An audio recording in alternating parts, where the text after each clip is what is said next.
Good evening. Welcome to the Rancho Cordova City Council meeting. And ask our city clerk to call the roll, please. Councilmember Terry is absent. Councilmember Budge. Here. Councilmember Gatewood. Here. Vice Mayor Sander is absent. Mayor McGarvey. Here. Thank you.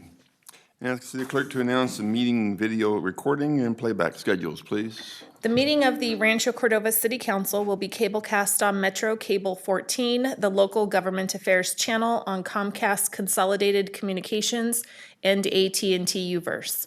The meeting is closed captioned and webcast at www.sacmetrocable.tv. Today's meeting will air Thursday, June 6th at 9 a.m. and Sunday, June 9th at 9 a.m. on Channel 14. A DVD copy is available for checkout from any library branch. A copy can also be ordered from the City Clerk's Department, and a webcast of this meeting will also be available on the city's website within 48 hours of adjournment of this meeting. Thank you. Well, we're going to have our Pledge of Allegiance. It's going to be led by Samurai Alkasef, and then you're invited to remain standing for the invocation, and that will be done by Josh Cable from the River City Christian. Please stand.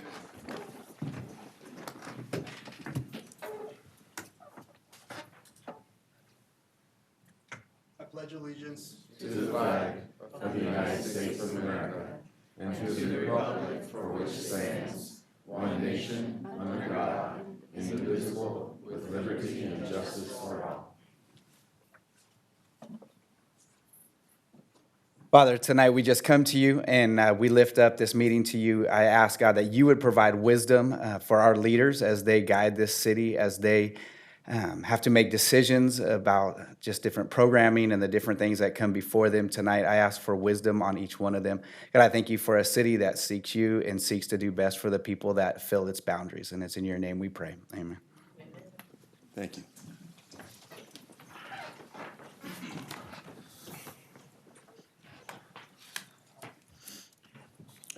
Thank you. Key presentations. I'm calling Ken Henderson and David Ross, please.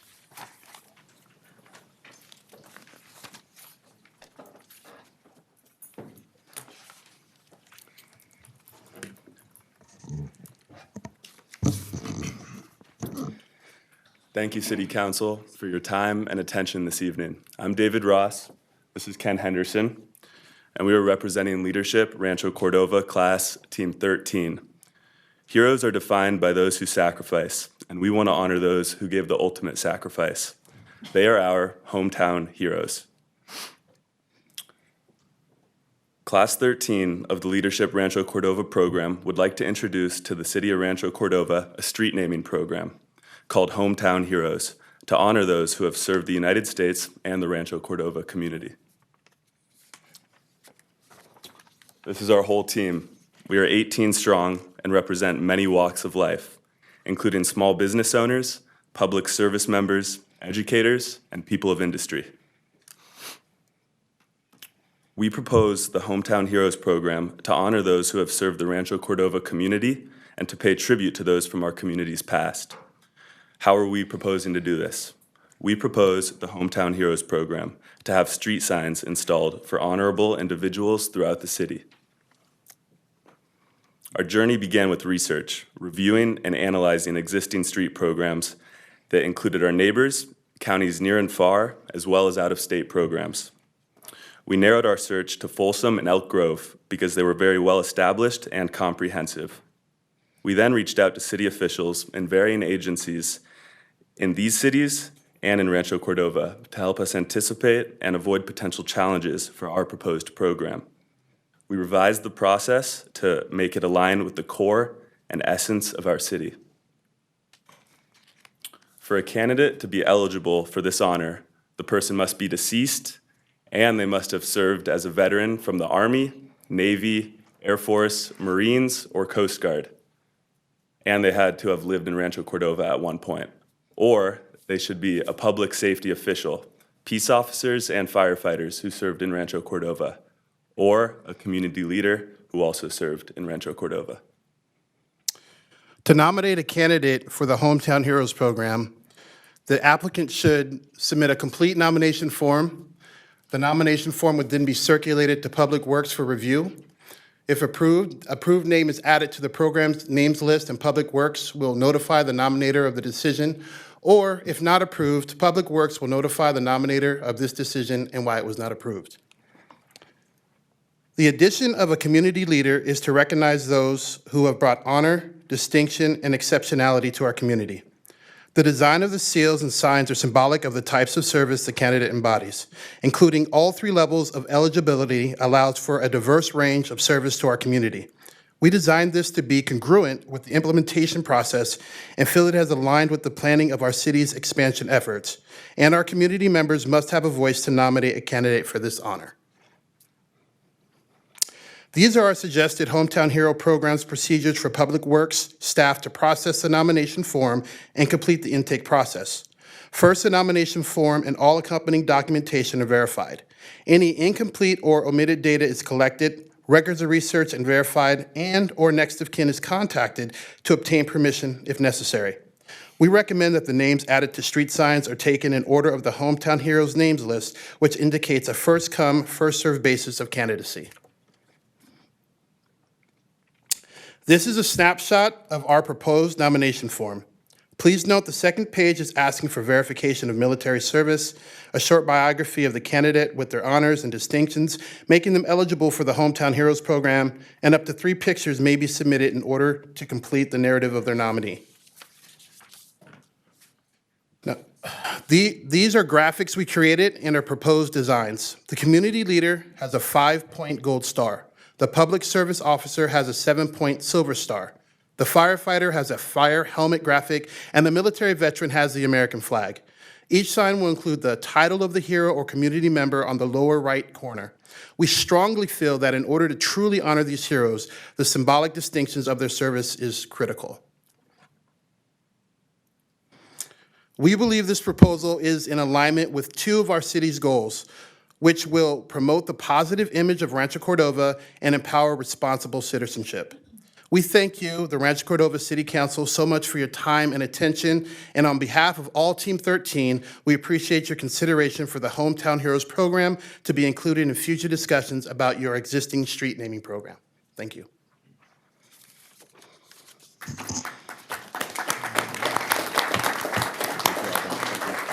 Can we ask questions? Yeah. So I'm aware of the street naming program in Elk Grove. Do they also do people who have passed away? Yes. Okay. And I had not picked up on that, but I don't know all the names that they've used down there either. I asked that question simply because, Elk Grove also has this wonderful habit of naming parks and schools and things for people who've been important in the community. And we actually attended the ceremony when one of the parks was named for former County Supervisor Toby Johnson. And he and his wife, Sue, attended it. And it was just the most incredible celebration. And I thought, oh, how wonderful to honor these people while they're still around to appreciate it. Mm-hmm. So I just thought I'd ask. I could absolutely see the case for doing it both ways. Our thought was that the list of candidates would be much too vast if we included both alive and deceased. Well, you have a really good point.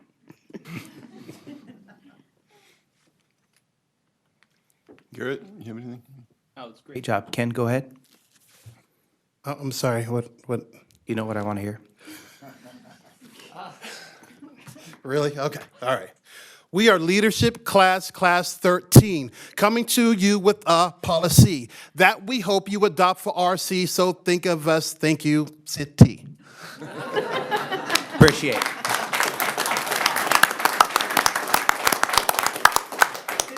Now, was that blackmail to have you say that, or was that something you wanted to do? No comment. Very good. Well, thank you very much. I think that's the wonderful idea. I think this, we always have great ideas from our leadership classes. Thank you. That was wonderful.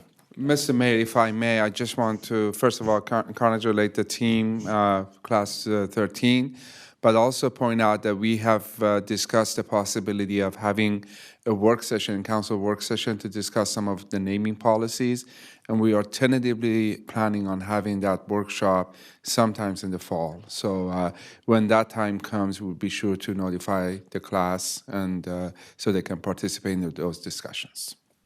Wonderful, thank you. I suspect every one of us can think of somebody who immediately comes to mind whose name should be on one of those signs. And I do appreciate your graphics. I think you, personally, you've chosen well in terms of the graphics, so this is a good thing. Yeah, very good, very good. So we'll make sure you come to the meetings, right? Okay. All right, thank you. Go Team 13. Want to have a meeting, a picture? Everyone turn around.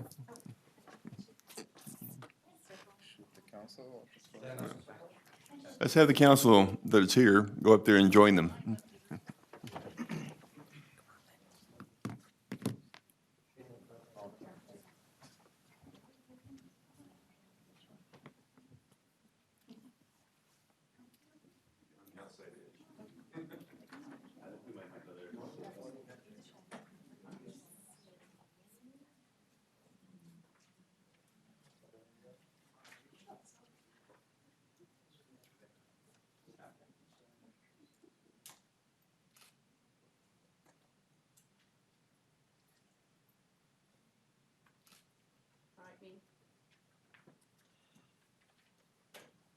Back to me. One more.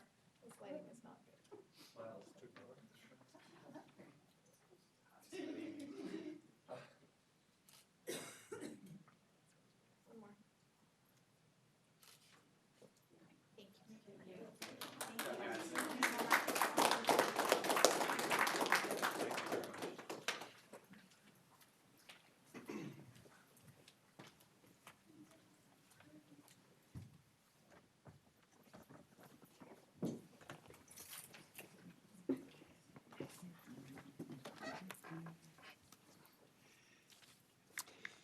I can see standing in there with bated breath is Steve Harriman. He's, Good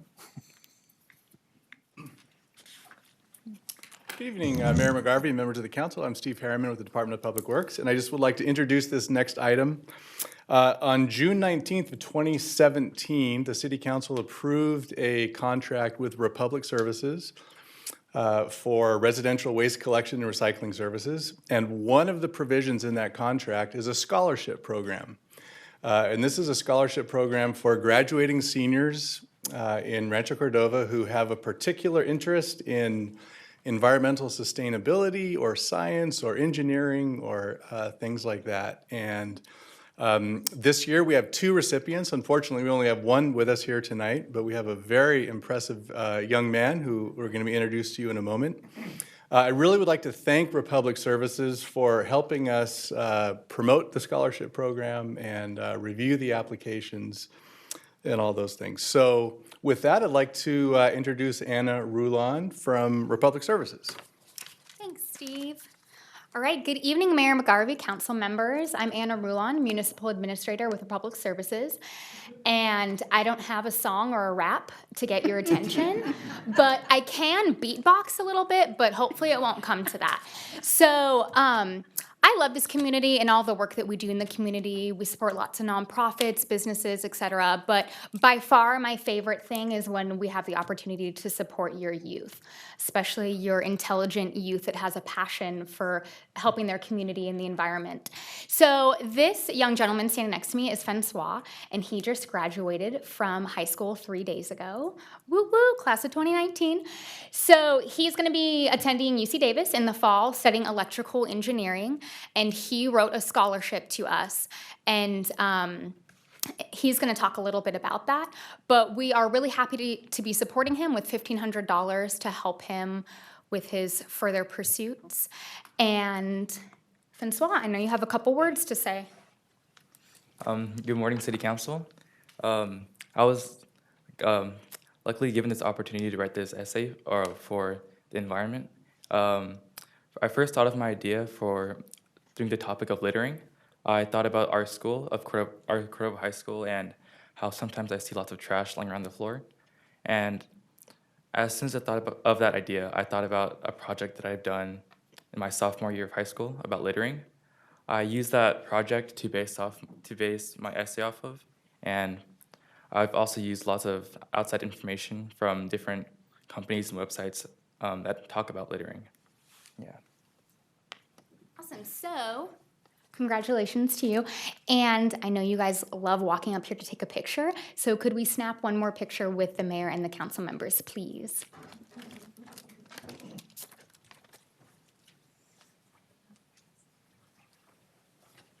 It's like really dark back here. Maybe we could come up a couple of feet. Got a flash. Oh. Maybe here is your fancy check. It's a real check. Yeah.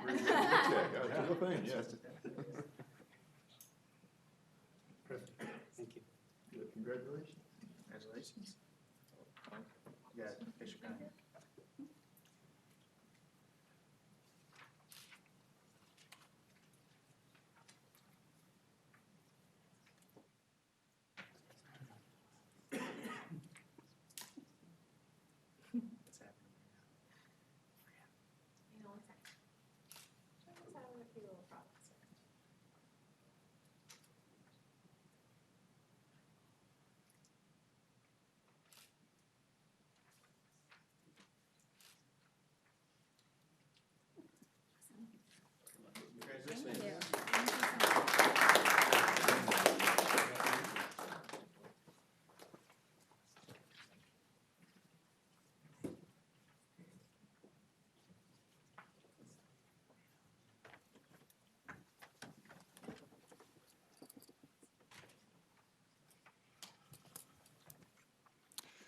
Right.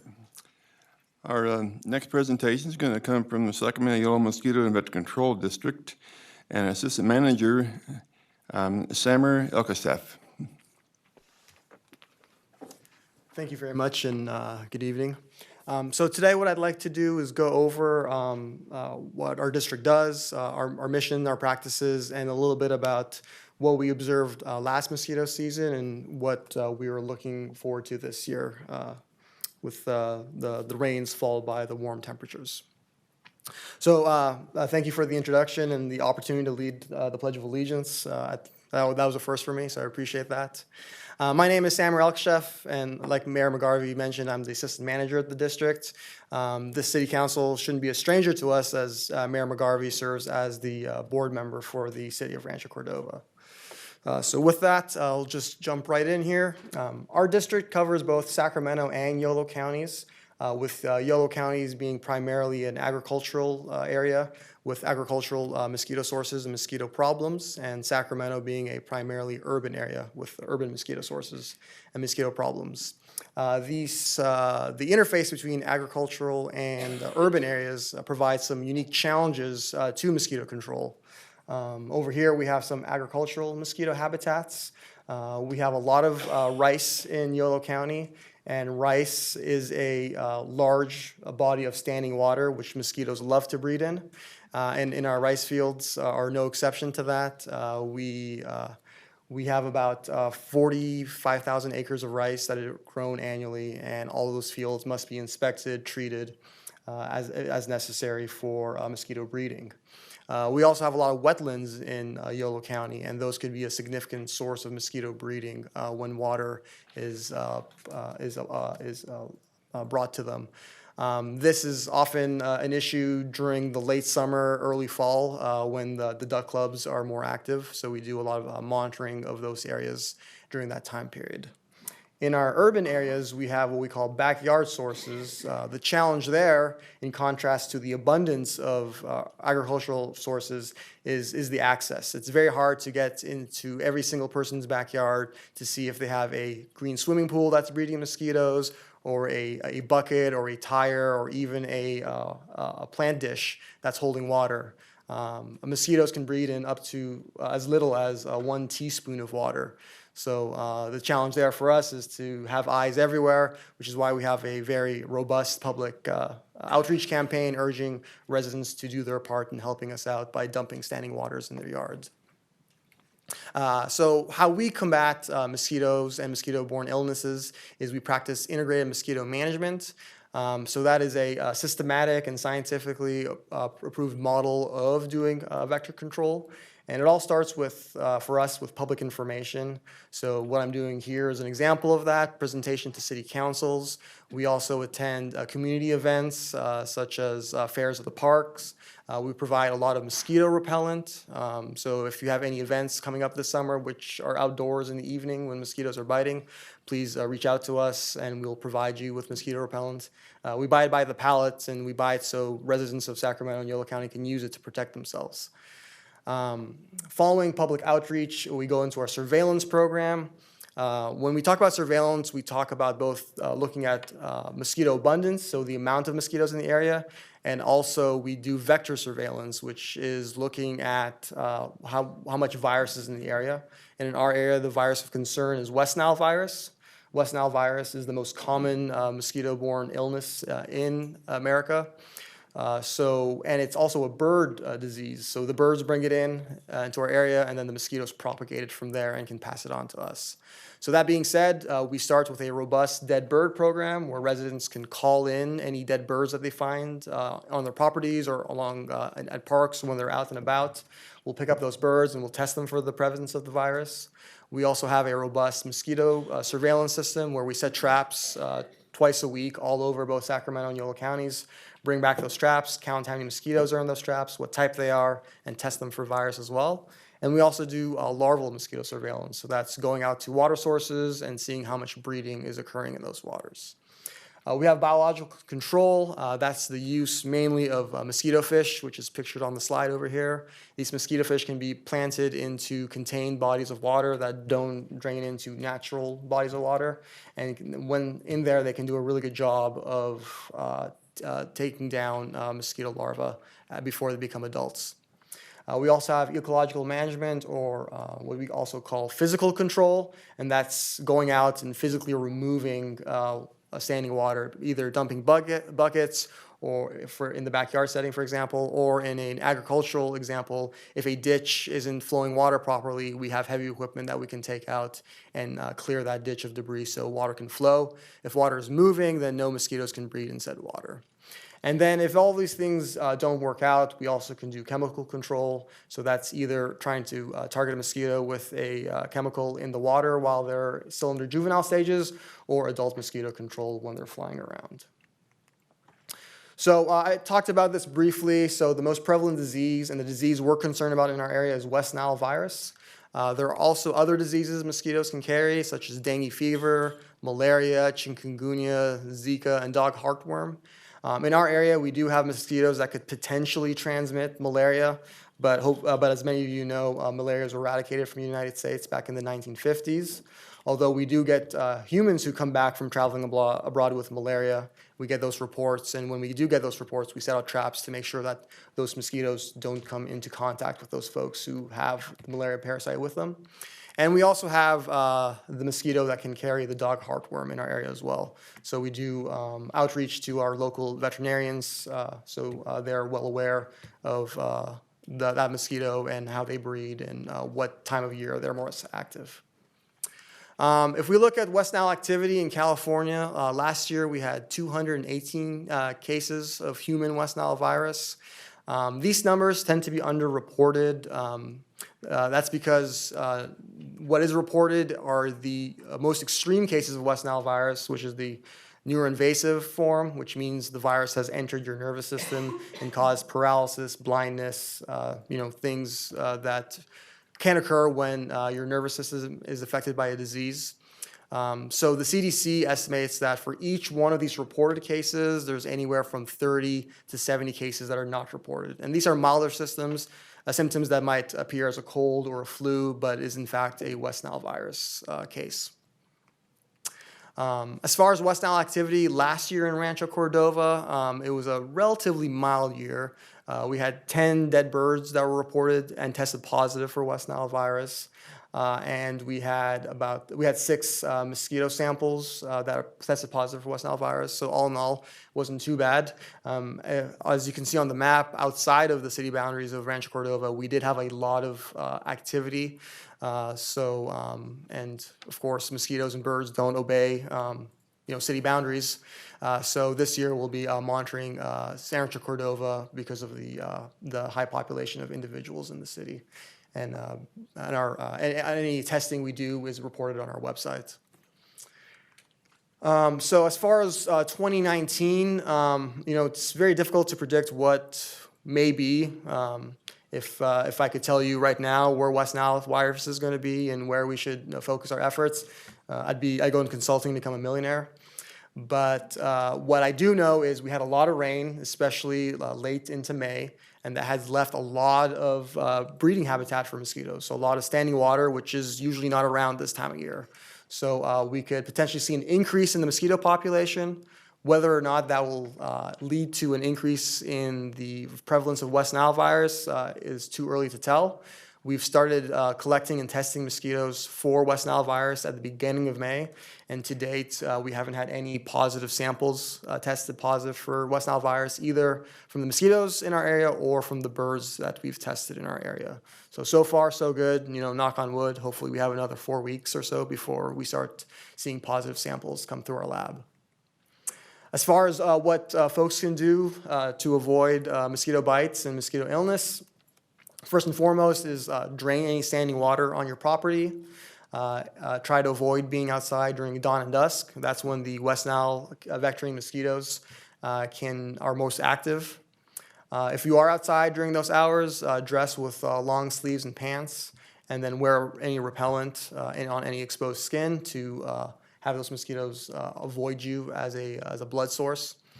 Make sure your doors and screens are in good working condition. If you have any tears in those screens, you want to make sure you repair them before mosquito activity becomes very high, especially in the midsummer. And if you're having any mosquito control issues, please give us a call. We're here to help. It's a service that's already paid for through property tax dollars. So again, if you're having any mosquito issues, please give us a call. We'll send one of our trained personnel to come out, assess the situation, and provide recommendations on what you can do to avoid getting bit and getting West Nile virus. So with that, I'd like to thank you for your attention tonight and your time entertaining me and letting me share with you what we do. If you need more information, you can call us. Our number is here on the slide, and you can visit us at our website, fightthebite.net. And with that, so I'll be happy to take any questions. Any questions? So is that the number that people would use if they see a dead bird? Yeah, you can call us for bird reports, or there's also a dead bird hotline. I don't have the number on there, but you can reach it through our website as well. You should probably let our communications office know. Yeah, so we we can have a put that public on our- information officer, and she's in contact with all the city communication officers. But I'll send a reminder. Can we assume that you all are the ones responsible for all the little green hanging traps around? We do have traps around. Our traps aren't necessarily green. If you see our traps in the field, they look like buckets with a net hanging off of the bottom. If that's the trap Oh, you're okay, referring no, to. not at all. These are little green things, and typically they hang from tree branches, or they'll be on a little spiky thing that bends over and they get moved around. So I've Okay. always wondered. Yeah, so there are other agencies that'll trap for various pests, but no, those aren't ours. Mediterranean fruit flies or something. Yeah, well, possibly. So, what I do note from your statistics is that this is down from the high, or the incidence is down from the high in 2014 and 2015 when we lost so many of our birds. Yeah. Our gorgeous magpies and jaybirds and crows and whatnot. So obviously things are improving. Yeah, so there tends to be a cycle. When we have a bad year, it's a bad year, especially bad year for the birds that carry the disease, because West Nile virus is fatal in birds. So we'll see a decline. So we'll see a decline in cases the following year as the bird populations recuperate, and then it tends to go in a cycle where it rises again. So last year was, in the Sacramento area, was a bad year for West Nile virus. So hopefully this year, in contrast, will be a good year for at least the human population. Although in your statistics, it looks like 2014 with 801 and 2015 with 700 and some odd, and now last year there were only 218 or something. Yeah, so those numbers are statewide, and those are human cases. Locally here in Sacramento, we had a very active mosquito year. So we had the most pools that were tested positive for mosquitoes or mosquito samples in the state. So it was us, San Joaquin County, Placer County, and Sutter and Yuba counties that had a bad year last year for West Nile virus. The Central Valley, the coast, and Southern California was a mild year. So you're talking about West Nile incidents in birds and animals, not in people. Yeah, we in people, because of the robustness of our program, we tend to have very low cases of humans every single year because we have a lot of personnel, and we're very fortunate to have so. So when we do see issues in the bird and mosquito population, we can jump on them very fast to avoid having people get sick. Does that answer all your questions? Yes, thank you. Yeah, you're welcome. Garrett, you have any? Now, I'm going to have a couple of questions. We try to protect the vernal pools and wetlands and like that, but that's also a place for the mosquitoes, correct? So Yeah, when so you those have are- the class going out there to look at that, and so what do you do with that? You can't get rid of that. So. Yeah, so vernal pools are seasonal mosquito breeding sources for us. So we follow specific guidelines on how to avoid leaving a footprint when we inspect those. So for example, if we take any water samples to count the number of mosquitoes, we'll put that water back into the vernal pool as one of the precautions we take to make sure we protect those sources.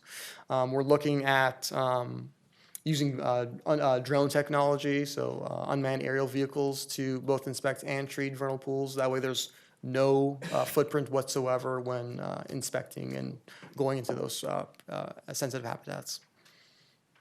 Okay, one more thing about the drones that we use. How big, how small? They range in size depending on their usage. For example, in Yolo County, we use drones over the wetland areas to see how far flooding has progressed. And it also lets us know, where there is water, so where we should look, but also where we should avoid looking because there's no water there. So those drones tend to be about this big in size. We have one drone that can use a larvicide to treat waters. It's probably about the size of this podium. It's under 55 pounds. That's the rating that we fly under. Very good. Okay, thank you. Thank you very Appreciate all much that for your time. information. Yeah, absolutely. Have a good evening.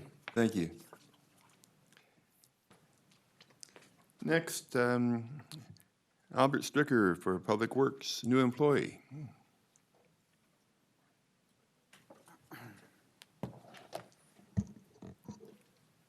Good evening, Mayor McGarvey and council members. Albert Stricker with the Public Works Department. And this evening, I'm pleased to introduce Byron Tang, who is going to be joining the city of Rancho Cordova as a new associate engineer. He'll be managing our traffic and also our alternative modes of transportation programs. And although Byron is coming back and new to this position, Byron is not new to the city. He was previously an engineering intern here with the city of Rancho Cordova for several years. And he graduated from Sacramento State and obtained a job with the County of Santa Clara and has been working with them in their traffic and engineering group since 2011, where he's all gained really significant experience there and also become registered as a professional engineer in the state of California. And importantly, for this position, he's registered as a traffic engineer as well.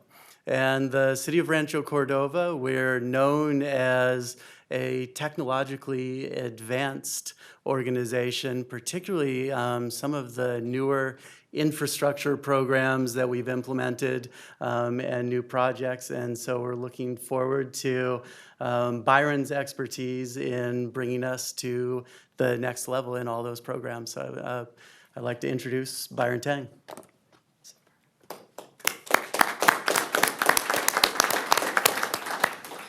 Hello, City Council. I'm very happy to be back, and I worked here as an intern for 4 years when I was going to Sacramento State, and unfortunately, when I graduated, it was during the worst recession that I've ever lived through, so I could not get a job here. But I did find a job, and I worked with a lot of great other traffic engineers, and I learned a lot about technology and all the bike stuff they're doing in the Bay Area. And as opportunity would have it, I find myself back here, and I want to make a difference, and I want to work with citizens to solve traffic problems, and I want to make a difference in the city. So thank you. Super. Very good. Welcome. Yes, definitely. Welcome back. Thank you. Glad to see you here. Thanks, Albert.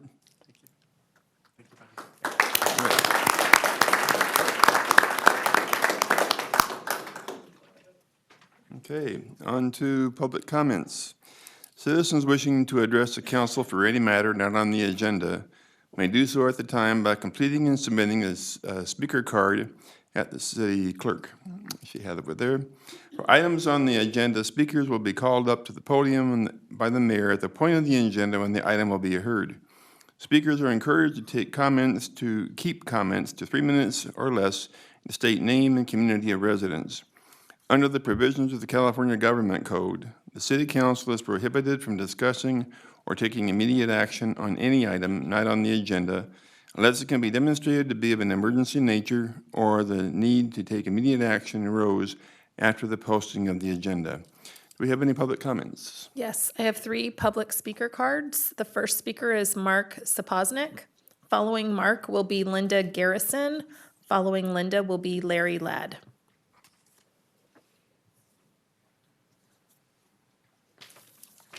All right. Good evening, Mayor, and good evening, City Council. This is just, I wanted to check in quickly and leave a very nice note of thank you to the City Council, the city, and everyone for the efforts that we had with the Amgen Tour of California.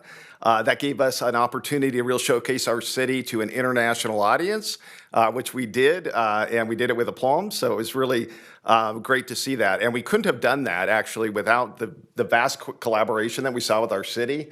So I really wanted to thank, in particular, Public Works and the permitting departments that stepped in and helped us out with this event, and the communications department, with which we would not have had the media attention that we garnered from this without that as well. And specifically, Maria Neistat, Ashley Downton were phenomenal in terms of helping us leverage this opportunity.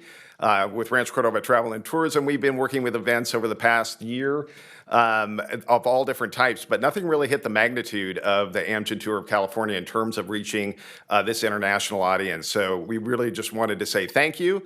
We're still collecting a lot of data on the event. We know that it had huge impacts, here in terms of filling hotel room nights and other great economic benefits, but we'll have specific details and data points that we'll be able to share with you here shortly.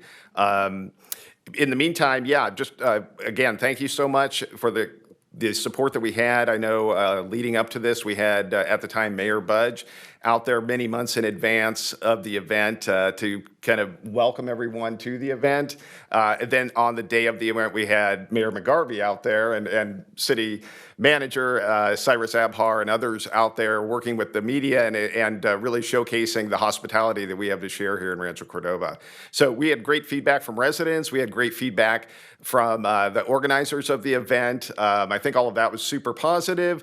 We also had great feedback in terms of the school kids that were part of this event and what that meant for them to see a world-class event like this take place too. So again, just wanted to say thank you. We look forward to doing more with the city. This collaboration was huge. For us, we're a small organization. We're a 2-person organization, and we could not have pulled this off without the monumental effort that was given to us by the city. And again, people like Maria and Ashley and Steve Harriman is another one too that really stepped up and gave us a leg up to produce this event with AEG. Well, at one point, the announcer said that we had been absolutely terrific and he couldn't wait to be back next year. So we have to hold him to that. Yes, they definitely have indicated that they were very appreciative of what we put on for them here. And yeah, so we heard that many times over actually since the event. So, yeah, thanks. Very good. Thank you. Linda Garrison.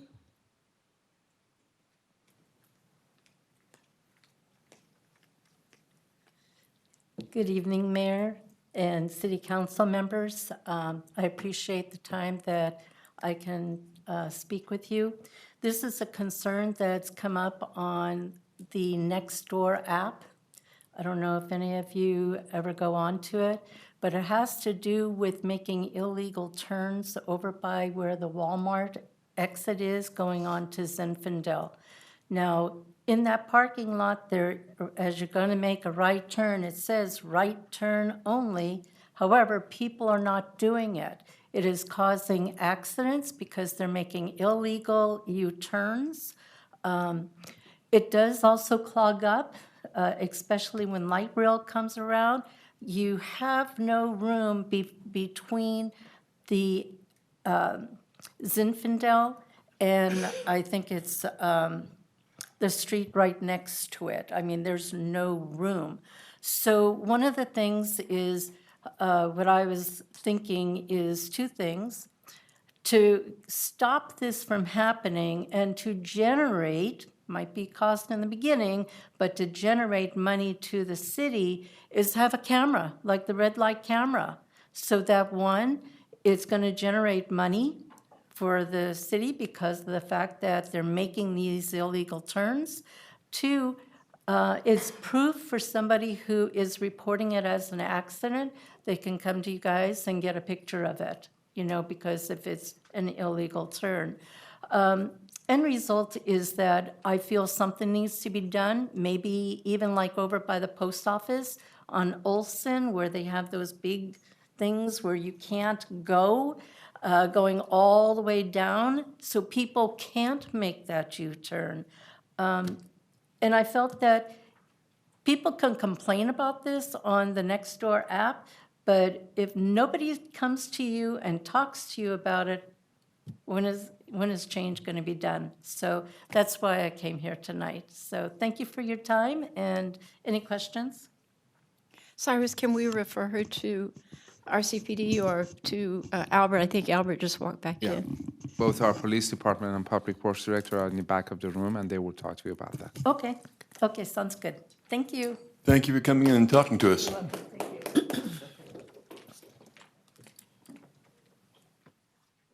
You can't turn left. Larry Ladd. Larry Ladd, one of the many proud founding fathers of the city of Rancho Cordova, here to give you 4 updates on the continuing debate about what constitutes safe drinking water and safe future home sites in Rancho Cordova on the Aerojet Superfund site. So the 4 updates are, number 1, the advisory I gave you a couple years ago about if there was exposure to the liquid rocket fuel, the glaring warning sign would be an cancer in both kidneys. That's the science for that still holding up. Number 2, after 27 years worth of deliberation, the U.S. EPA has proposed a safe drinking water limit for perchlorate at 56 parts per billion, which is 10 times higher than the California limit, and that is totally reasonable in science to be, you know, within an order of magnitude. It's very refreshing from 2005 when Fox News was telling people that 40,000 parts per billion perchlorate was safe to drink. So progress there. One thing that's going to change regulation a lot is what comes out of the Supreme Court over what they call the non-delegation doctrine, which it basically says Congress has been irresponsible in delegating too much authority to bureaucrats, and they need to make some of the decisions on their own in legislation and delegating to courts. And unless Adam has an inside connection with the Supreme Court to know what's going on, that's still in deadlock. And then the last item is the salient issue at Aerojet for a long time has been from TCE solvent, the fumes coming up through the cobbles and potentially getting in homes. And so I leave you guys tomorrow to go to Franklin, Indiana, where there's a big brouhaha about that. Now, elaboration on each point. The reason the cancer in in both kidneys of a baby is holding up to the science, as I've been communicating with a researcher at St. Jude's Hospital in Memphis who's focused specifically on that cancer in both kidneys of a baby. And he's using a medication, it's a clinical trial for a medication called Topotecan, Topotecan.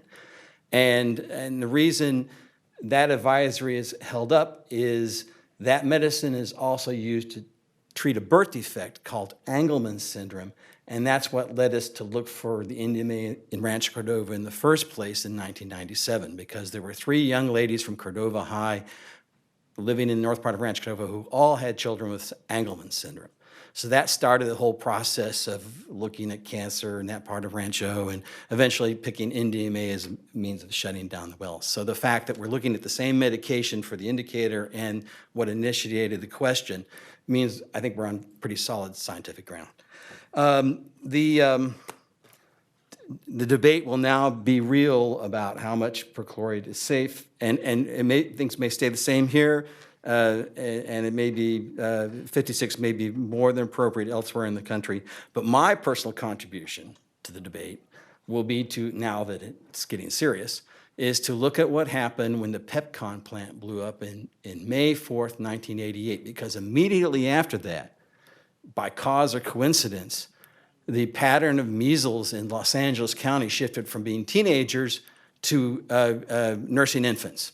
And so if perchlorate has something to do with it, it got in the Colorado River, it got in the air, and it affected that response.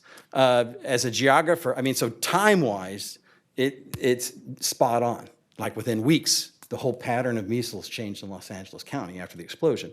The quickie geographer's way of checking to see if it's worth pursuing is look and see where those first kids were at. If they were Hispanic, they were poor, if they were in neighborhoods at high amounts of perchlorate in their drinking water from wells, then there's something to pursue.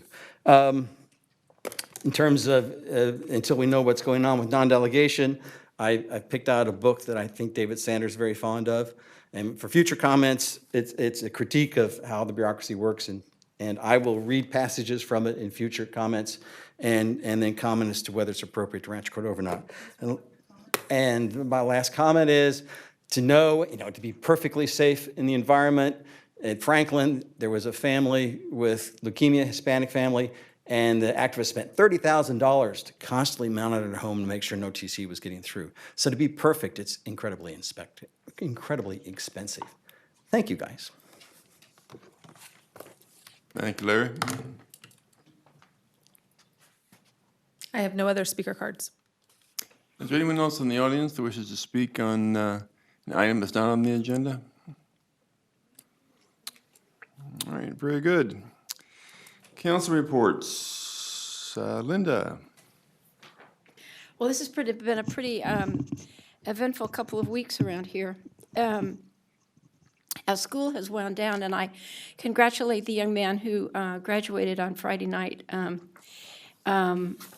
has gotten the scholarship from Republic. It sounds like he's absolutely off to a great start. I was invited to, I invited myself, because one of the things that happened last year, a part of the IB program is a couple of classes at Cordova called Global Politics. This same teacher, who happens to be Air Force reservist, also teaches world cultures for a freshman class. But her kids from the Global Politics class were asked to write essays about issues that were important to them and might be worth sharing with the rest of the world or the class. Things that either are top of mind issues or things that were just important to them personally. And I had about a dozen kids ask me for my comments because I was mayor at that point. So this was late last year. And so as the school year wound down, it occurred to me that I would really like to meet these kids and find out what they did with their essays. Did they learn anything? Was this just something that the teacher thought up that they should do, or was it really very valuable? So I went a couple Thursdays ago and spoke to these kids, and I met them, found out which their essays were and which of the subjects they had talked about. Did it with 2 different classes, and we had a terrific time.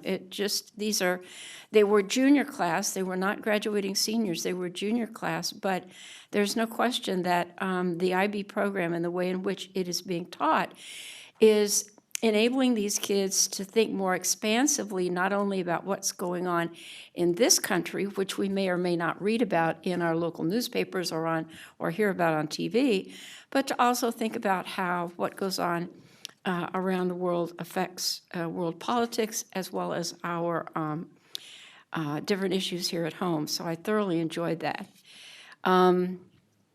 We all participated in the Memorial Day ceremony on Memorial Day out at the VA Plaza.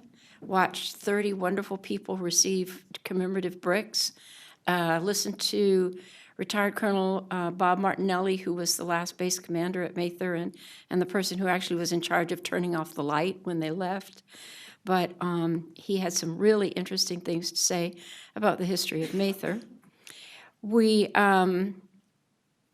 I was asked to MC the Moose's annual rib cook-off, which they changed from the dead of August, when it's really dreadfully hot, to June, when of course, to this past weekend, when of course not only did it decide to get hot this past weekend, but of course they ran into graduation, so their attendance was down, but we had a great time, and the ribs that these guys come and cook in competition is absolutely spectacular. The big event in our family is the fact that, like the young man who graduated Friday, our granddaughter graduated on Friday, and it was a great ceremony. You can watch it on YouTube because the school district videotapes it, and there were 2 performances for the class of 2019. One of them was a wonderful young woman named Trinity Foster, who performed a dance that she had designed and choreographed herself. And the other one was our granddaughter, who really gave a sterling performance. And you can see that both on YouTube as well as on her mother's homepage. And I am extremely proud of her. I can't tell you how it feels to have a granddaughter who is capable of doing that kind of thing. And then, not to end on a sad note, but I do want to ask that we close the meeting tonight in honor of a gentleman named Tom Smiley. And if you recognize his name, it's because he's the gentleman who got killed by the shark in Hawaii. Well, it just so happens that this man has been my optometrist for the last 20 or 30 years. And I also know him because everything that they wrote about him in the paper is absolutely accurate. And I knew him from his work with his participation in the Sports Car Club of America and their work to support the Shriners Hospital here in our area. And because of his participation throughout the community and the number of people he touched, he will be missed by a great lot of people. So I would ask that we adjourn tonight in his honor. All righty, thank you. Garrett. First of all, congratulations, Linda, having a granddaughter go through. I heard she even beatboxed or did some sort of rapping, which is amazing. I want to first thank the Telangana Association for having me at one of their events. They had the whole community together. I guess it's their Independence Day. And so I got to see that, and that's always a great deal because it's a bunch of basically Rancho Cordova citizens all together celebrating that. Goodbye to Carrie Simpson. I'm sad that she left and got to see her au revoir, but she leaves big shoes to fill. Goodbye to Fred Hammer, who, if you didn't know that, is a big part of River City Christian and merging the after school and a lot of the ways that the city works with different religious organizations, and I hope he does well. I got to have a meeting with Marlene Irk. She had a program which is nationally recognized, also was through where they feed people, children that are, because, people that are on where you go and get breakfast in the morning for the kids. What they do is they take care of the kids during summer and Christmas and other holidays where they need food. So she actually did a program like that. More to come. Went to Sacramento Veteran Medical Center and just the VA hospital, and it was an amazing event. Had my kids there. They behaved themselves. It was also amazing because there's 2 little kids, and they were all fired up, but they like the band, and they only appreciate the Air Force because that's what Grandpa is. Went to the Library Authority. They helped to pass a budget because I've done 50,000 budgets at this point. And it's great to hear that the libraries are growing and they're looking about putting a new library in Rancho ASCP. Went to go see the AMPAC Fine Chemicals community group and in a little sliver of Rancho Cordova, and they are getting ready to grow. They've invested probably, I think, was it like 12 million already in growth. And so as businesses leave Aerojet, they're filling them in. So big future, and I'm glad it's in our city.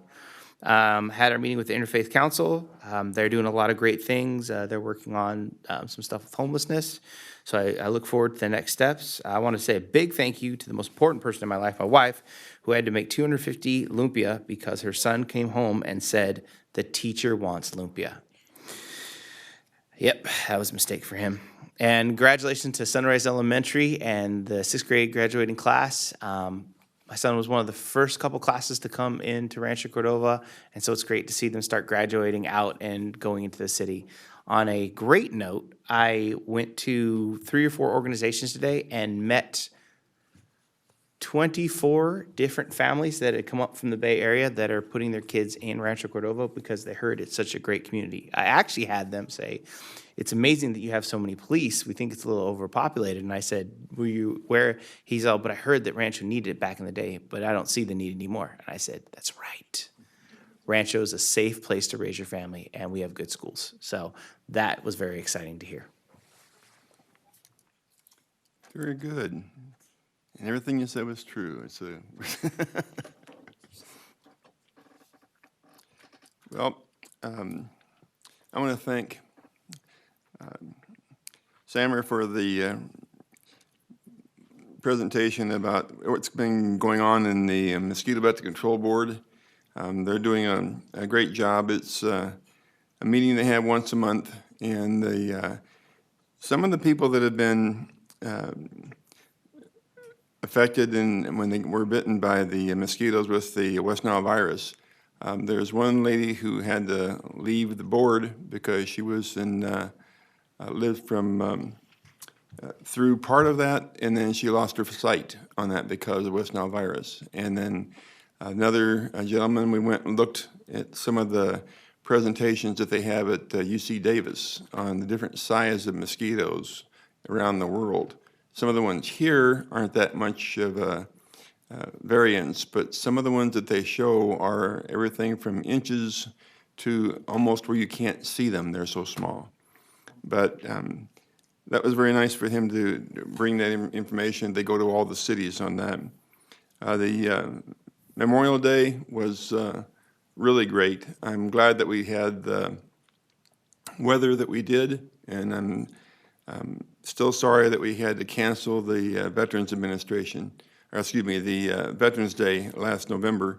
It was carried over then, and a lot of the people who were presenting the bricks, their name was presented and repeated again, and I was very glad about that.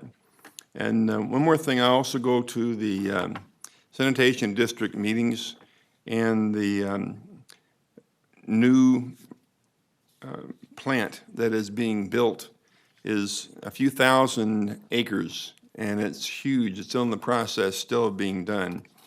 It was started by the state saying this had to be done, and it's costing between $1.5 to $2.1 billion, and we're all paying for it. So that's just one of those things. The initial pilot test was in 2012, and it has to be completed by 2023. Now, that's actually not all that far, if you think about it. Next year is 2020. It's really something to watch, though, the Echo Water project. A dozen construction projects and numerous contractors on the site through 2023. So there's an awful lot of work that's being done on this. When it's finished, it will be one of the best, if not the best, in the country. There is an awful lot of work being done on it. So we can keep an eye on that, because that's something that is really going to make this even better as far as a place to stay and place to live safely. So that's what I've got for right now, and go on to our city managers. Thank you, Mr. Mayor.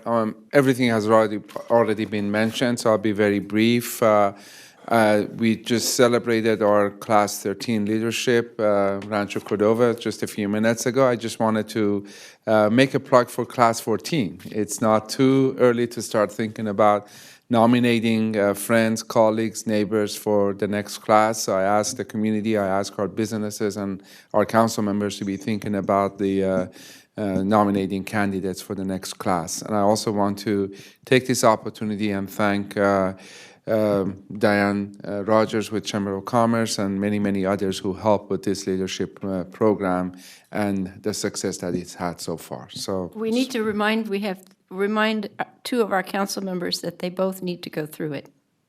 So please consider this as a reminder, council member. Did you hear that, Bob? Nope. I was number 2, Class 2, yes. That's all I have. Thank you. Very good. Thank you very much. On to item number 9, consent calendar items. Consent calendar items consist of matters deemed routine and non-controversial by staff. Unless a member of the council wishes to pull an item for individual consideration, all items will be approved by one motion. Are there any items council wishes to pull? Seeing none, I will move approval of consent calendar items 9.1 through 9.15. Second. Okay, a motion and a second. Have a roll call, please. Councilmember Budge? Yes. Councilmember Gatewood? Aye. Councilmember Terry and Vice Mayor Sander are absent. Mayor McGarvey? Aye. Thank you. Very good. Thank you. Okay, then on to item number 10, consent public hearing items. And consent public hearing items consist of matters deemed routine and uncontroversial by staff. Unless a member of the council wishes to pull an item for individual consideration, all items may be approved by one motion. I'm going to open this for public hearing and ask the city clerk if there are any speaker cards on this. I do not have any speaker cards. Are there any members of the audience here wishes to speak on any of these items on the? Seeing none, we'll close this and ask for roll call, please. So I will move consent public hearing items 10.1 through 10.4. Thank you. Second. Now roll call. Thank you. Councilmember Budge? Yes. Councilmember Gatewood? Aye. Councilmember Terry and Vice Mayor Sander are absent. Mayor McGarvey? Aye. Thank you. Very good, thank you. Number 11, public hearing items. Any staff, ask staff for a report and ask our city clerk to announce the subject, please. Stone Creek Industrial Center tentative parcel map and major design review, project number DD 9800, located at the southeast corner of Zinfandel Drive and Baroque Drive. Good evening, Mayor McGarvey and council members. June Cowles with the Planning Department. So tonight we're going to be reviewing the Stone Creek Industrial Center project. The project includes a tentative parcel map to subdivide a 42-acre site into 18 parcels and a major design review for light industrial buildings totaling 603,830 square feet. The project site is within the villages of Zinfandel Special Planning Area, located at the southeast corner of Zinfandel Drive and Baroque Drive. The project site is zoned light industrial, and to the north, east, and south is zoned open space, and to the west is zoned light industrial. There is residential right across from Baroque Drive. The site is also located in the Mather Airport Approach Departure Zone, and therefore there are restrictions on the land uses within this zone. These are restrictions that include uses that attract a large amount of birds, produce smoke, flashing lights, electronic interference, any flammable material, and a large concentration of people. So all proposed uses, when they come through, are reviewed by Sacramento Area Council of Governments. So the aerial shows the existing bike trail to the north, south, and east. Existing signal light is at the intersection of Zinfandel Drive and Baroque Drive. And a pedestrian crossing is located on Zinfandel Drive, and that's at the southern bike trail location. And a water tower is located northeast corner of the site. Previous entitlements on the project site, in February 2009, a similar design was approved for 10 parcels. But in 2017, that map expired. So this slide shows the 2009 site plan. And this is the proposed Stone Creek Industrial Center tentative parcel map for 18 parcels.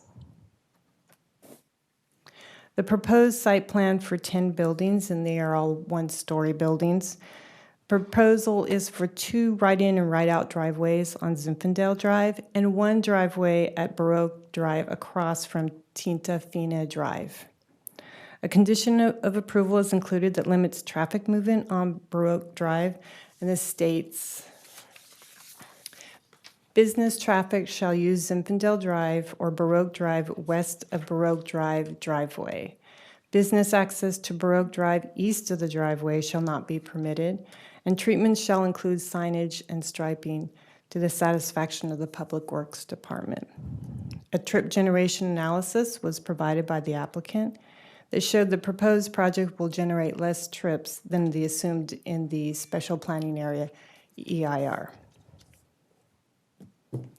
A noise study was also provided and analyzed potential uses for the site. And so the red indicates a 7-foot tall CMU sound wall adjacent to the loading docks facing Baroque Drive. And then the yellow area is the nighttime, any nighttime operation shall be restricted to the second and third row of lots. A neighborhood meeting was held on January 3rd, and the report is attached to the staff report. Changes to the site plan after the neighborhood meeting eliminated parking spaces adjacent to Baroque Drive east of the driveway. They incorporated more landscaping in this area, and then added trellis and vines to the buildings facing Zinfandel Drive. And so the top rendering is the building elevation facing Baroque Drive. And then there's the sound walls in this area with the trellis and the vines. The bottom rendering is the building elevation facing Zinfandel Drive. So the next few slides were elevations of the several buildings on site. The design is consistent with the area. Buildings have consistent architectural style and theme.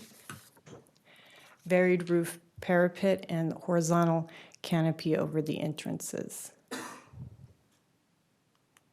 Proposed building materials, concrete walls, glass, and stacked stone veneer. Colors are brown tones with accent red and off-white color. The landscape plan meets the parking area shade requirement, and trees line the perimeter. Open space behind the water tower includes natural grasses and wildflowers. So the next several slides show renderings of the project. This is from the intersection of Zinfandel Drive and Baroque Drive. A closer look at one of the buildings interior to the site. A rendering from the bike trail from, this is the southern bike trail looking at type C and D buildings. There are the trees that are lining along that on the project site. And these trees were rendered at about probably 1 to 2 years old, so they will be growing. Proposed phasing plan, the phase 1 is at the intersection of Baroque and Zinfandel Drive. And the project is exempt from SEQA pursuant guidelines section 15183, consistent with community plan, general plan, and zoning. In addition, the project will comply with the Villages of Zinfandel mitigation and monitoring plan. And staff recommends that City Council find the project as follows: to be in compliance with SEQA per the guidelines section 15183, and adopt resolution approving the tentative parcel map and major design review for Stone Creek Industrial Center, subject to findings, project plans, and the conditions of approval. And with that, the applicant is here if you have any questions as well. Yeah. I don't have any concerns with the architecture or the landscape plan. And I do appreciate the color contrast in the building. And I'm glad you showed the some of the renderings, because on an 8.5 by 11, it looked as though they really did just look like boxes. But when you blow them up, you can see that there are some cornices on some of the sections of the building, and that really helps. And I appreciate the exhibit showing the sound walls, because at this size, again, I wasn't able to see where there would be loading docks adjacent to Baroque. So, but I would appreciate some input from Public Works.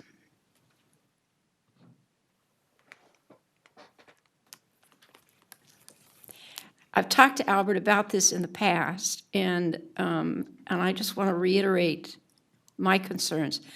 Personally, I preferred the site plan that expired, because it took all the access off of Zinfandel as opposed to Baroque. And as staff is aware, we have a very odd traffic pattern that has developed, because people, of course, it's so obvious, people are using Zinfandel as an alternate to Sunrise to go north in the evening to get to work or the freeway, and then they reverse the process. But there is a significant number. If you walk in the morning in this area, you will see that there is a significant number of commuters who come screaming down the hill at Zinfandel, and they turn right on Baroque, and they go up to Kilgore to go to their business or whatever offices are on the kind of the east side of Prospect Park and everything that's basically between Matherfield Road and Sunrise. So the traffic is bad. Staff has offered to do a community survey and allow people to vote or to be analyzed, but they've never been able to find any one particular resident who was willing to kind of take the project on and get signatures from people, because that's a requirement.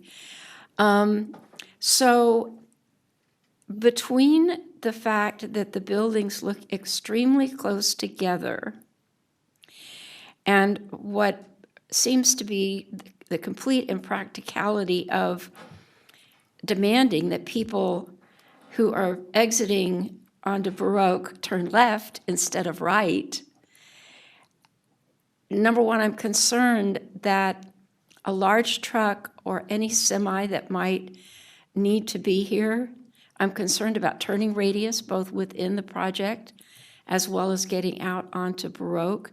Zinfandel is ultimately going to be quite wide.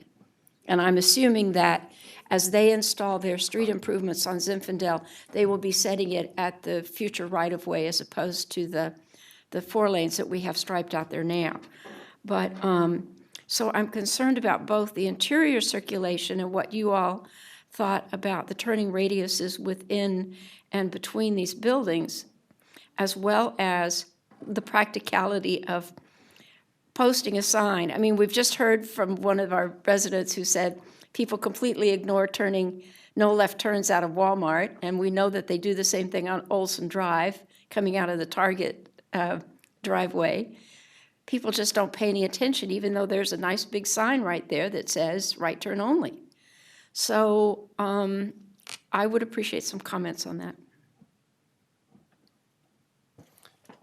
Good evening, Albert Stricker with the Public Works Department, and you definitely raise some good points. And I think a few opportunities that are available to us. One is the Neighborhood Traffic Management Program that you suggested. That is one opportunity, which requires 10 signatures to get that process moving, which would allow us to evaluate opportunities for additional traffic calming measures along Baroque. With regard to requiring the left turn, we do have embedded in condition number 40 is the requirement to turn left. And probably the measures that would be utilized for that would be signage and or striping, which has its associated challenges, as you pointed out.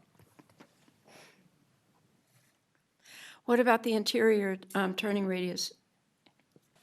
I mean, these buildings really truly look on, you know, in this exhibit right here, especially when you look at, you've got what, a 20, something like 25 feet drive aisle between the two rows of parking, which isn't really very much. And there's so many parking spaces that are required, then it looks more like this is a, the corners here are like Capitol Village that are really, and I know you know what I mean, but they're really shaped like downtown corners as opposed to big sweeping suburban corners, which is good because we are a very urban area. But how do you get a semi around those corners in those, on this project? For the on-site circulation, the applicant would need to, and I don't know if they've done it yet or if they'll do it as a part of their design, certainly they'll need to ensure access for both life safety, which includes fire trucks, and I'm sure that they will do an analysis also to evaluate all of the turning radii for semi-tractor trailers or any other vehicles that they need in order to conduct their business. And perhaps the applicant may be of assistance in letting us know what analysis they've done to date. Okay, and I do see the fire department is here. And I know that in terms of process, they've reviewed the plans already. I mean, not the final plans, but they've certainly reviewed the application.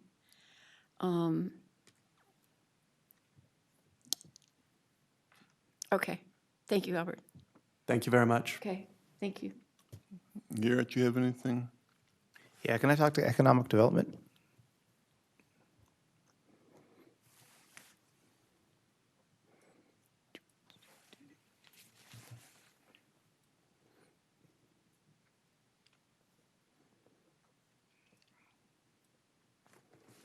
What do you think about the economic viability for a project like this next to the homes on that area? I'll turn my mic on. Mike Runner, Deputy City Manager. Thank you, Council Member. You know, from my perspective, from an economic development perspective, there's properties and projects like this and needing industrial and light industrial within Rancho Cordova is a need, and it's something that we need to provide.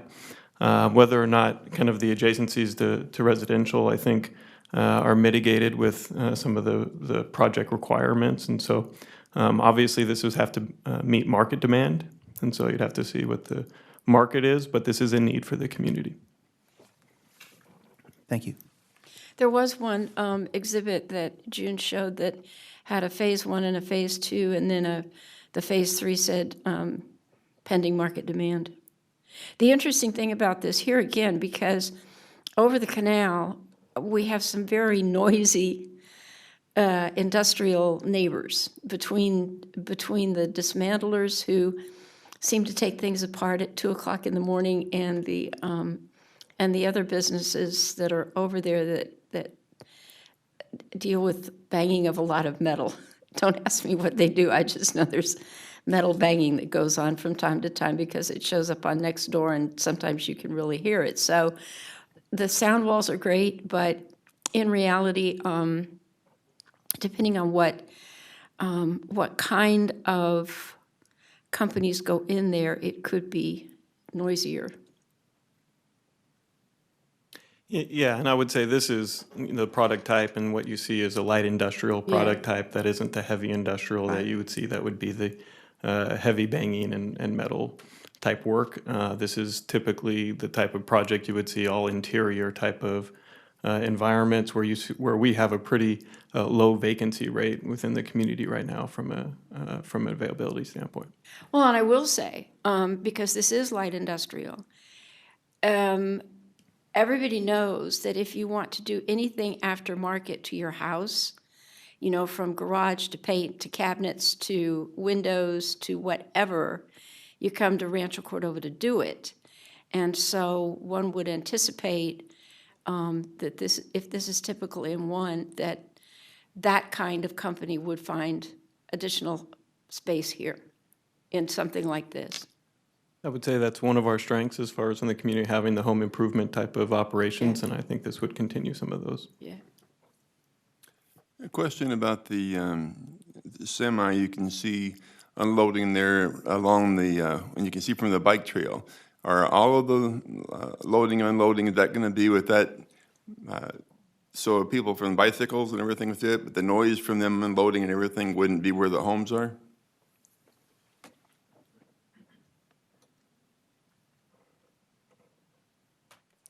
Showing this, looking at the site plan as well, there is one building, I'll point it out, that has the docks up along the bike trail, and it's this one right here.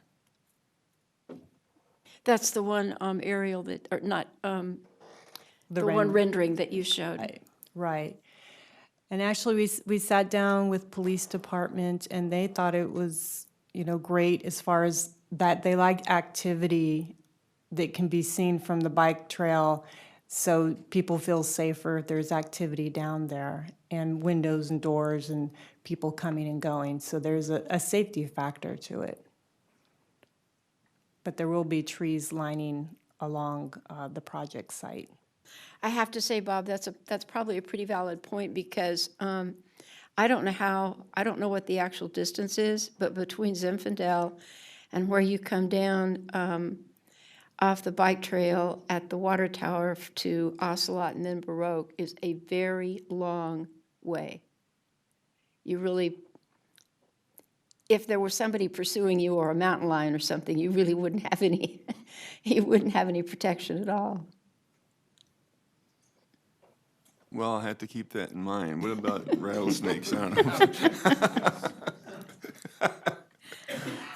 Well, thank you for the information. At the moment, I'm going to ask, open up the public hearing and ask our city clerk if there's any speaker cards for this item. I have 3 speaker cards for this item. The first speaker will be Sarah Malone. Following Sarah will be Valerie Knipchild. And third will be Eric Weiniger.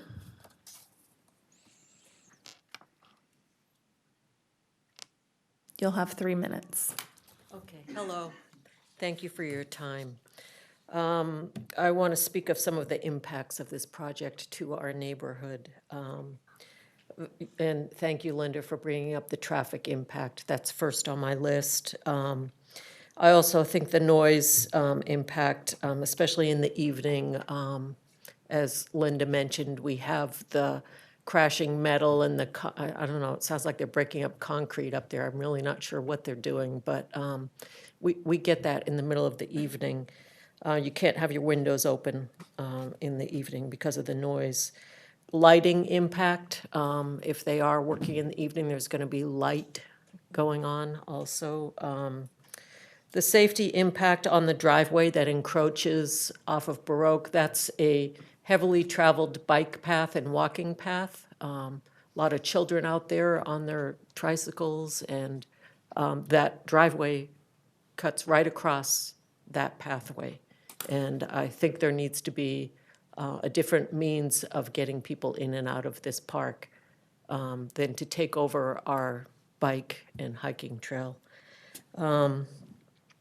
And then last but not least, our property values. We are just recovering, as you know, in Rancho Cordova from the recession. And in this village, the property values are finally coming back up to some of what people purchased the homes for originally, and they're no longer upside down. But that's just happening.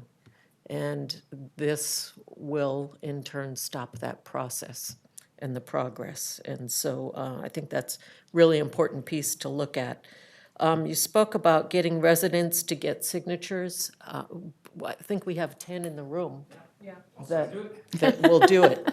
We will sign up before we leave. We really want to do that. And then this also speaks of advancing goals 1 and 2 for the city council. And I think 1 is questionable, but 2 absolutely is questionable, because as I understand that goal, let me turn to that. It says ensure a safe, inviting, and livable community. Well, not for us in these homes if this project is put in. I will look to sell my home. I won't stay there and lose more property value. I can't take that gamble. So I love Rancho Cordova. I'd love to stay here, and I hope that you can help me out. Thank you for your time. Thank you. Next speaker is Valerie Knipschild.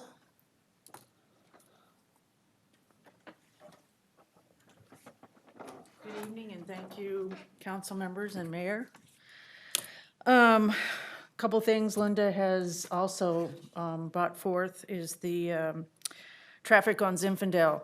If semi-trucks are coming down Zinfandel, are you going to change that route to an STAA route? That's my question. I worked in Caltrans, and I know what STAA route is, and that is Sunrise, and it's not Zinfandel. And we have all kinds of trucks going up and down Zinfandel from the auto auction yards that should not be going up and down that street. So if you're gonna have semis coming in and unloading in this light industrial area, I just wonder what kind of light industrial semi trucks are coming through there. What are they unloading? I'm really curious to know what kind of light industrial is proposed for that area.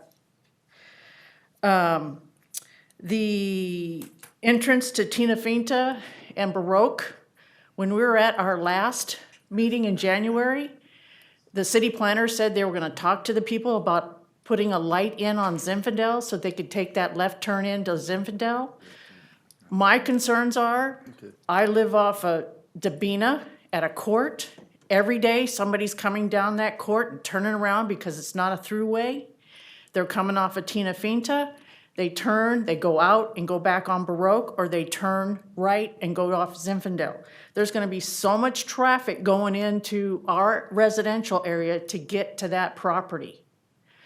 You only alerted the people on Baroque that their houses were on Baroque or backed up to Baroque. All the people on Tina Finta and Blanchette are gonna be affected. Dabina, we're all gonna be affected by the traffic coming through there, taking shortcuts, so they don't have to go to the light. The property values have already been discussed. The sound walls, the little bitty sound walls that you're putting there, just sporadically, that's not gonna cut the sound off. And then it was also spoken to that it was gonna be landscaped bushes, and that doesn't cut down the sound. Rayleigh's, you talked about that left turn lane, the woman that talked about the left turn lane out of Walmart. Rayleigh's put up those bumpers so they wouldn't make that left turn lane anymore. Why can't we put those out there? Because I don't want that traffic in my area. And I came out here today, took the long route because Zinfandel gets backed up to get to this city meeting. I couldn't make a left turn onto Baroque off of Tina Finta because all the traffic coming from Zinfandel to get over to Sunrise was in my way.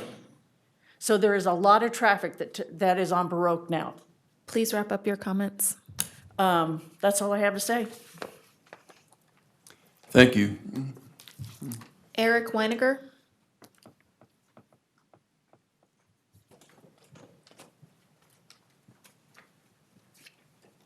Thank you for pronouncing my name correctly. It's not done often. I spoke with Mayor McGarvey before we started here, and he asked how I'm doing. I said I'm happy and I'm unhappy. I'm happy because Rancho Cordova, everybody's trying real hard, and we see all that. And particularly, I appreciated the very detailed comments from Councilmember Budge about this project. I'm unhappy, excuse me, got a cold going on, because of all the points that have been brought up so far. The driveway, everyone brought that up in the January meeting, and we don't see that there's been really much change from that initial stance. Noise. Perfect point was made in terms of noise transmission from Sunrise across probably a half mile of open space into our backyards. The beep, beep, beeps of semi-trucks is going to go right into our bedrooms at night, if even with this little bit of a setback from the front area. So I see that as inadequate. Something that hasn't been mentioned is lighting. Those of us like myself who have two-story houses are going to have a whole bank of arc sodium lights blaring into our backyards all day and all night. I used to have an office across the street, across from Sunrise, and I know what these 30-foot tall buildings look like. They just envelope the area with bright light. And so there would be just this massive light pollution going on from all those buildings. Talk about traffic on Baroque. There's a safety issue, the noise thing, but also I'm an air quality consultant, and so I'm familiar with what happens with emissions. All of those trucks that are going into the property, we are all downwind of Zinfandel, of this whole development. It's all going to come into our backyards and affect us from that standpoint. And then the increase from 10 sites to 18 in this current plan, that just makes everything worse. Now, the overall arching theme that I look at with all of this is that it's the section 15183 of the California Code was cited that this was exempt from a CEQA review. By my reading, the last CEQA review, the CEQA plan was done in 2000, 19 years ago. The area that we live in now currently, that has hundreds of thousands of homes, was dirt. I just challenge anybody to say that the conditions at that point are equal to the conditions now. And particularly with this development and how it's going to impact our community. Economic factors for our house values have been mentioned.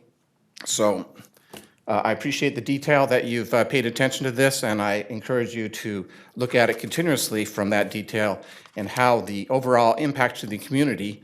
We are the community that live there every day. The people in that business development, they come and go. They don't care. We care. Thank you. Thank you, Eric. That's all the speaker cards I have. Do we have anyone else in the audience that wants to speak on this item? Sure. My name is James Garcia. I also live over in the region.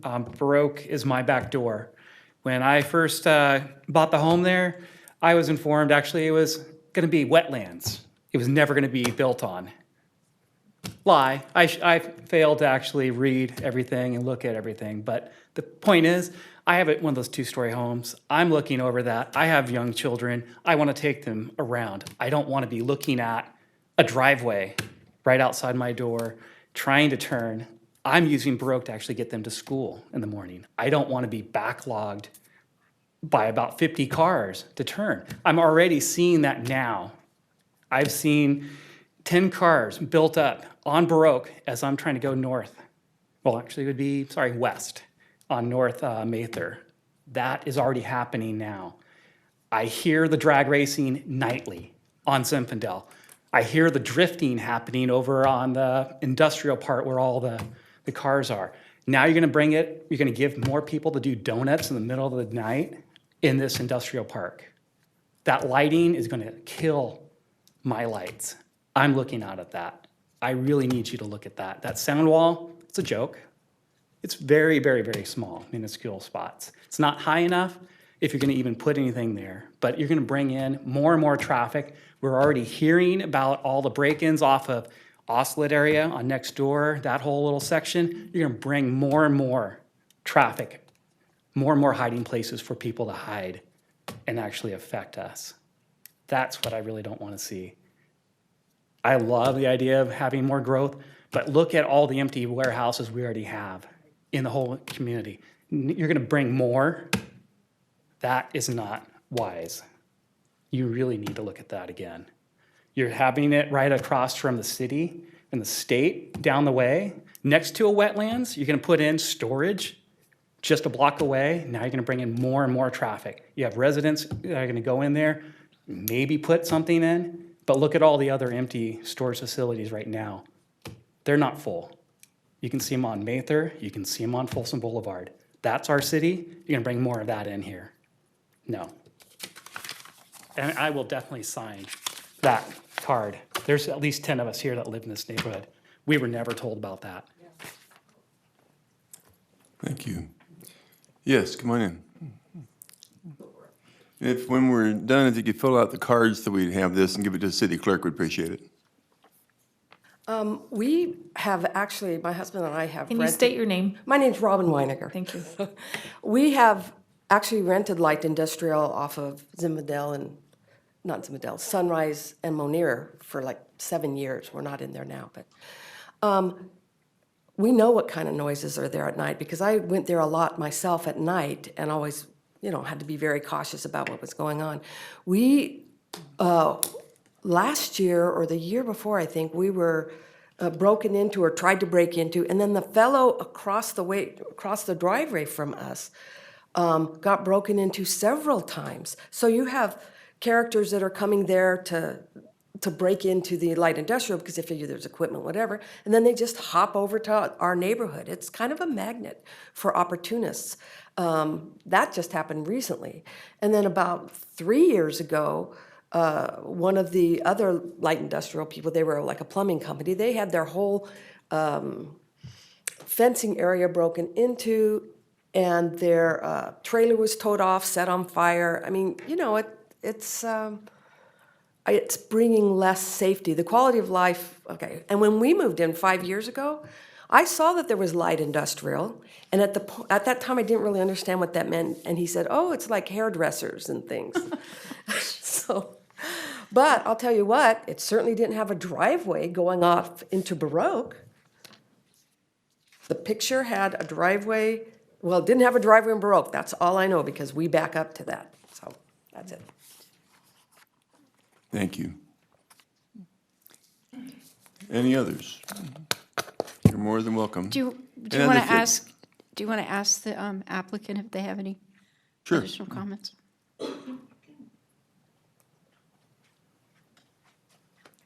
Hello, Mayor, Council members, Sarah Labashi with DNS Development, the applicant. Just to address some of the questions that came up and add to some of the comments. First off, from what was previously approved, we're actually about the same leasable square footage as before. We actually kept the building sizes, they're similar. We just added more divisible lots. So there's more lots, but the square footage wise is similar to what was previously approved.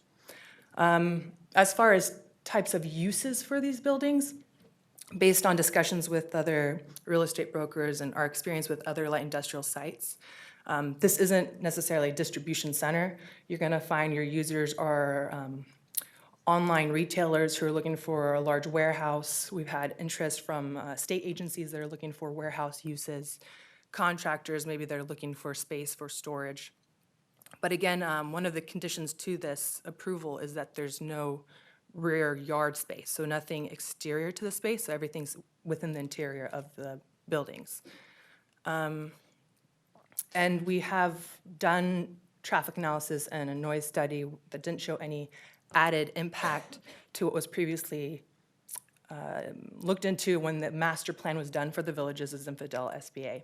So the sound barrier that you see off of Broke on the, next to the residential uses was planned with the light industrial to come into this site in the future. Because it's in the overflight zone, the only type of use that could be here is light industrial. You have a limit on how many occupants per acre can be on site. So at max, there's can only be 50 occupants per acre that can be on the site at any given time. And so you won't see a large traffic coming through or large office uses or a lot of employees coming because we simply can't get approved for that use through SACOG. I think June had referenced that. And so I just wanted to kind of emphasize again, you know, the type of use and what we're planning to see with the development of the site. Question about the, a couple of them are asking about the lights. Are those lights going to be glaring out in the neighborhoods? Do you have something that's going to be making sure that light goes down, or? I mean, it's not intentional. There's no yard space. I think there's lighting that's required by the police for safety measures, but they should be able to be angled towards, you know, they want to have clear lightage for the back of the buildings, yes, typically for the police. But we can definitely look into, I'm not sure there's a way to shield it so there's not so much light pollution towards the north. Cyrus, you have, any other questions? So, June, there's a, excuse me, you had a slide that showed the original land plan for the villages.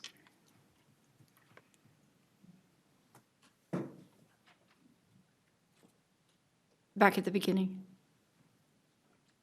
Colored purple and yellow and whatnot. Keep going. That one. Okay. So, so of course we moved in 2002, and we've just moved, and I miss it every day. But I have to say that this is exactly the way the neighborhood was approved at the county. And with the exception of the fact that the area where Ventana is under construction now was originally intended to be apartments, and then it was townhouses, and then they changed it back to something else, and that was something that Elliott did. Everything that was said about the fact that because of the overflight zone, the uses are restricted is accurate. And it isn't just the people density, but some of the hallmarks of the overflight zone that SACOG is reviewing when they look at projects in this area ensures that when you are on approach, or the rare days that that's the departure direction, that there are no large lights, there are no emissions of smoke or dust or anything like that that would interfere with the pilot's final approach into the runway. So, so while there will be site lighting, because there's always site lighting needed, you know, just like there is in a neighborhood, but we're not talking about the things like people put up where they're 30 feet and the light shines out that way. Actually, when Albert and his team put up the fancy street lights on International at the bridge, you can see that a couple of them actually have cutoff. I don't know what to call it. It's a cutoff that ensures that the lights those couple of lights don't shine into people's backyards in there along Ocelot.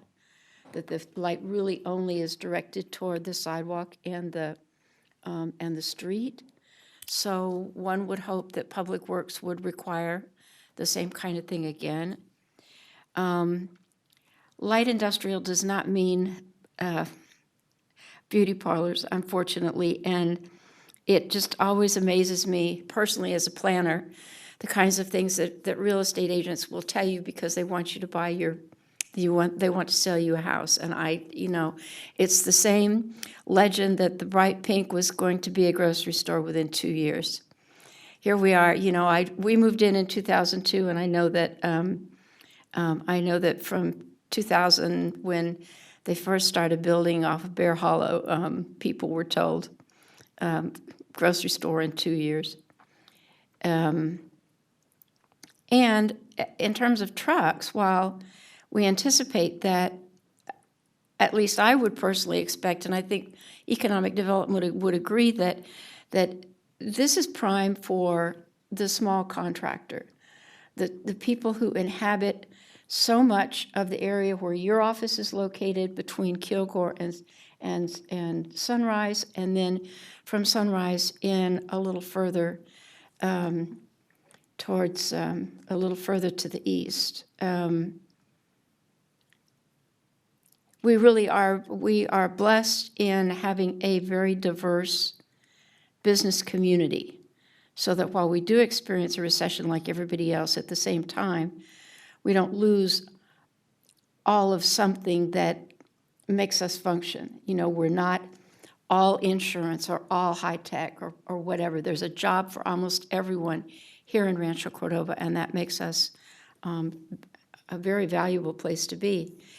We've heard economic development talk about the fact that we really don't have a lot of vacancy in the light industrial project. It's what the developers used to call flex space, where you had a roll-up door in the back, and your first and 25% of the building could be office for the people who worked there, and the other 75% of the building was storage, and it was all contained inside. And the roll-up door is in the back so that you can get your product or whatever you've sold or delivered out to somebody, whether it's a painting contractor or the guy who's got his tools because he's going to come and repair the garage door, that kind of thing. So I realize that every time, everywhere, when people move into a location that has a lot of open space, I've done it 3 times here in Rancho Cordova now since 1971, and every time you move into somewhere where it's open space across the street, you deeply resent losing that open space. And I completely understand, but there's also a dynamic where the presence of that open space promotes some of the racing and the traffic problems that we've had, and certainly the ability to get out there and do donuts, because they used to do it every Saturday and Friday night at the intersection of Spotto and North Mather. And when you have people in there, so between these 2 projects that we've just seen, as well as the California National Guard going in between Mather and Bear Hollow, we will have a lot more traffic, but we will also have legitimate people doing legitimate things in this area, not just a lot of open space. I actually, on the bike trail right at Zinfandel, one time several years ago, I found this perfectly gorgeous red fox that somebody had shot, just obviously for sport, because they just left this perfectly beautiful animal laying right there by the trail. And that's what you can get away with when you don't have anybody there to oversee you. So I'm sympathetic, but I suspect that Albert can help everybody organize and get a petition signed so that we can do a genuine traffic management study, and that will help significantly. Okay, do we have anyone else from the public who wants to speak on this item? Okay, seeing none, I'm going to close the public hearing then, and ask the council if we have a motion. Well, I will move approval of this project, but with the not change of formal change of conditions, but with the clear direction to staff that they're going to continue to work with the people who are impacted and with the project builders and those who come to build the different buildings that are here, and continue to work to minimize the concerns that people have about this project being there, because there is a lot that can be done. And perhaps even the sound walls need to be raised. That would be something. I know that we have two different studies. We have a noise study and a traffic study, both from well-recognized, well-respected consultants in this area. And as the plans are further developed and come into the city for evaluation and approval, and the fire district and the police department, then they'll be looking at all the kinds of issues that people have talked about tonight. Okay, Garrett? Second.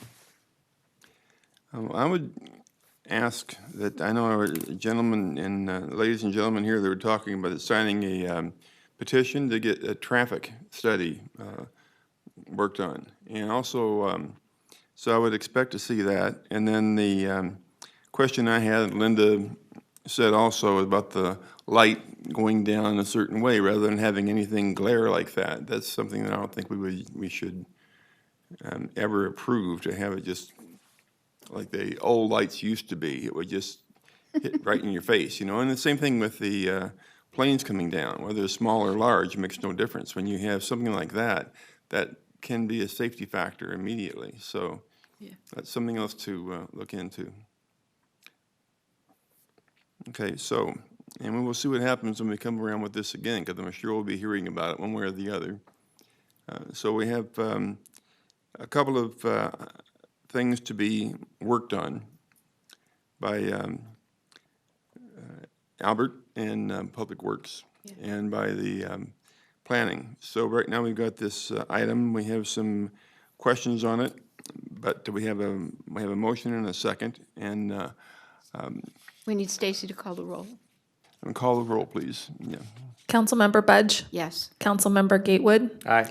Councilmember Terry and Vice Mayor Sander are absent. Mayor McGarvey? Aye. Thank you.